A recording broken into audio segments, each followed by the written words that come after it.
आदि जगत गुरु शंकराचार्य जो अद्वैतवाद के प्रवर्तक हैं, वे उन दिनों काशी में निवास कर रहे थे, अपने ज्ञान का प्रचार प्रसार कर रहे थे। और आप लोग जानते ही हैं कि आदि जगत गुरु शंकराचार्य अद्वैतवाद के प्रवर्तक होने के कारण ब्रह्म को निशक्ति, अकर्ता, अव्यक्त, निर्गुण, निराकार मानते हैं और इसी का वो प्रचार भी कर रहे थे।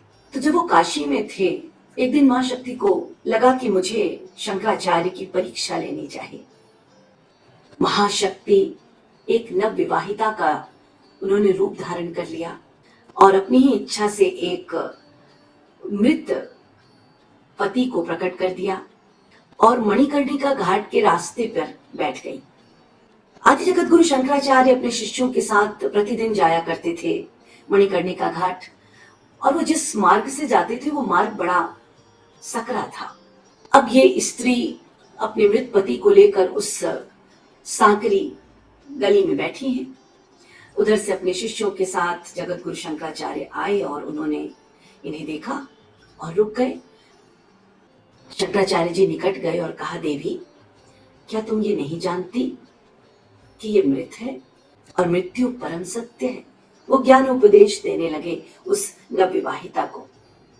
वो स्त्री खड़ी हो गई और उन्होंने कहा, मैं तो हट जाऊंगी, लेकिन आप मेरे पति से कहिए वो भी हट जाए।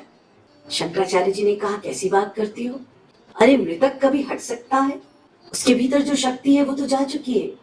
तो उस नवविवाहिता ने कहा कि आपके ब्रह्म तो निशक्तिक हैं, अव्यक्त हैं, निर्गुण हैं, निराकार हैं, और ऐसे निशक्तिक अकर्ता आपके ब्रह्म यदि ये गतिशील संसार को बना सकते हैं, उस संसार के अध्यक्ष बन सकते हैं, यहां तक कि आपके ज्ञानोपासना का फल प्रदान कर सकते हैं, जब इतने बड़े बड़े काम कर सकते हैं निशक्तिक होकर, तो क्या मेरे ये मृतक पति बिना शक्ति के हट नहीं सकते?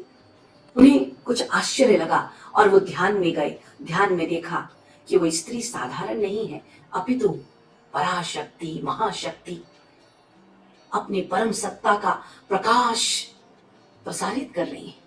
और जब आंख खोल के देखा शंकराचार्य जी ने, तो वो उनके सन्मुख खड़ी हैं मां दुर्गे। चरणों में गिर पड़े, रुदन करने लगे और इसी रुदन में व्याकुल होकर जिस भाव से वो स्तुति कर रहे थे, वही स्तुति है आनंद लहरी।